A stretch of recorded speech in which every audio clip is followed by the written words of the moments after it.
कारकों की हम बात करें तो कल का जो लेसन था उसमें बताया था कि प्रथमा विभक्ति, एक नंबर की जो विभक्ति है उसके लिए कोड 5 अर्थात 5 ऐसे सूत्र हैं जहां पर इस विभक्ति का प्रयोग होता है। नंबर 1 पर मैंने आपको बताया कि स्वतंत्र कर्ता, कर्ता स्वतंत्र कर्ता, कर्ता कारक होता है उसमें प्रथमा विभक्ति का प्रयोग होता है। स्वतंत्र कर्ता सूत्र है अर्थात कर्ता कारक जहां जहां आएगा वहां कौन सी विभक्ति का प्रयोग होगा? प्रथमा विभक्ति का प्रयोग होगा। नंबर 2 पर मैंने आपको बताया कि नाप या वजन, नाप या वजन बताने के लिए कौन सी विभक्ति का प्रयोग होता है? प्रथमा विभक्ति का प्रयोग होता है। नंबर 3 पर बताया मैंने आपको पुल्लिंग, स्त्रीलिंग और नपुंसकलिंग प्रदर्शित करने के लिए, बताने के लिए प्रथमा विभक्ति का प्रयोग होता है। पुल्लिंग, स्त्रीलिंग और नपुंसकलिंग बताने के लिए प्रथमा विभक्ति का प्रयोग होता है। एक वचन, द्विवचन और बहुवचन तीनों को प्रदर्शित करना और बताने के लिए प्रथमा विभक्ति का प्रयोग होता है।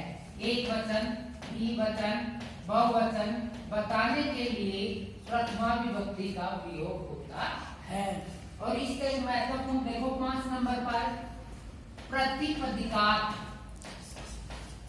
प्रतिपदिकार क्या होते हैं?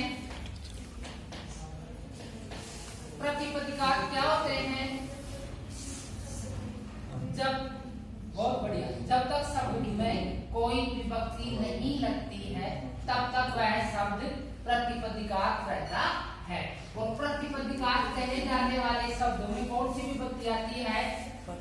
प्रथमा विभक्ति का प्रयोग होता है। प्रथमा विभक्ति जहां आए 5 नंबर कोड 5 बताया मैंने, 5 चीजें ध्यान रखना। कर्ता कारक में नाप या वजन, नाप या वजन 50 किलो नाप 1 लीटर 2 लीटर। पुल्लिंग, स्त्रीलिंग और नपुंसकलिंग बताने के लिए, एक वचन, द्विवचन और बहुवचन बताने के लिए। और प्रतिपदिकार शब्द में जब तक कोई विभक्ति नहीं लगती है तब तक वह क्या रहता है? प्रतिपदिकार। और प्रतिपदिकार कहे जाने वाले शब्दों में प्रथमा विभक्ति का प्रयोग होता है। प्रतिपदिकार जो भी शब्द है उनमें कौन सी विभक्ति का प्रयोग होता है? प्रथमा विभक्ति का प्रयोग होता है। अब 2 नंबर पर आओ। 2 नंबर पर द्वितीय। 2 नंबर की कौन सी विभक्ति है? द्वितीय विभक्ति। द्वितीय विभक्ति की हम बात करें तो साधारणतः 2 नंबर पर कौन सा कारक आता है?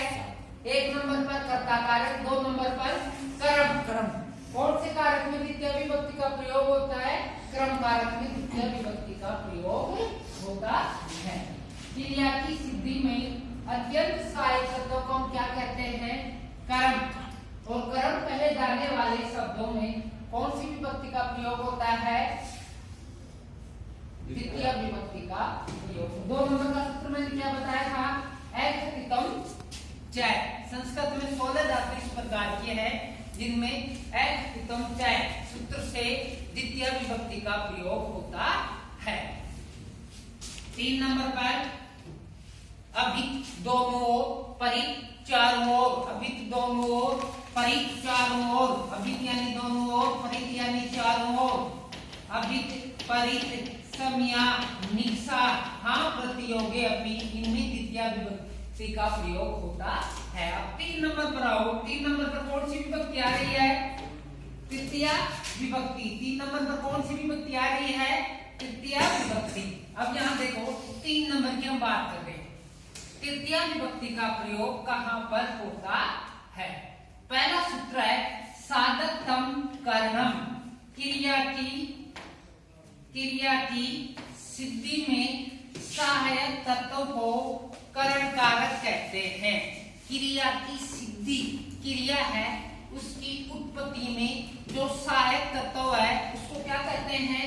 करण कारक। और करण कारक कहे जाने वाले शब्दों में साधकतम करणम सूत्र से तृतीय विभक्ति का प्रयोग होता है। यहाँ देखो तरफ और तमाम, बार बार बता रहा हूँ, तमाम जिसको क्रिया की सिद्धि में जो बहुत ज्यादा अत्यंत सहायता करता है, सहायक तत्व है, वह है, उसमें कौन सी विभक्ति होती है? तृतीय विभक्ति का प्रयोग होता है। इधर देखो, जैसे मान लो मनमोहन, मनमोहन वायुयान से जाता है। हिंदी का एक वाक्य, मनमोहन वायुयान से जाता है। तो क्रिया क्या है? जाना। यह क्या है? क्रिया। ये क्या है? क्रिया। तो क्रिया की सिद्धि में अत्यंत सहायक तत्व को करण कारक कहते हैं। जाता है, किसकी सहायता से जाता है? वायुयान। अगर ये वायुयान नहीं है तो फिर ये जा नहीं सकता है। तो जो ये क्रिया है, इसकी सिद्धि में साधकतम, इसकी सिद्धि में जो सहायता कर रहा है, अत्यधिक सहायता करता है, सहायक तत्व है, उसको हम क्या कहते हैं? करण कारक। और करण कारक कहे जाने वाले शब्दों में साधकतम करणम, इस सूत्र से कौन सी विभक्ति का प्रयोग होता है?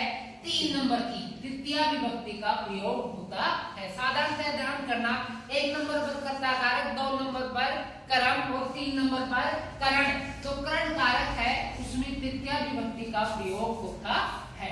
जैसे मनमोहन वायुयान से जाता है, यहाँ पर क्रिया क्या है? जाना। अब इस जाने की सहायता कौन कर रहा है? किससे जा रहा है? वायुयान। मान लो अगर ये वायुयान नहीं है तो ये नहीं जा सकता है। तो क्रिया की सिद्धि में अत्यंत सहायक तत्व को क्या कहते हैं? करण। और करण कहे जाने वाले शब्दों में साधकतम करणम सूत्र से तृतीय विभक्ति का प्रयोग होगा। अब देखो, मनमोहन ये कर्ता कारक है, स्वतंत्र करता है, इसमें कौन सी विभक्ति आ गई? प्रथमा। मनमोहन विसर्ग लगा दिया। और वायुयान से ये क्रिया की सिद्धि में सहायता कर रहा है, तो इसमें कौन सा कारक है? करण कारक। और करण कारक में कौन सी विभक्ति आएगी? तृतीया। अब हम वायुयानेन क्या लिखेंगे? वायुयानेन।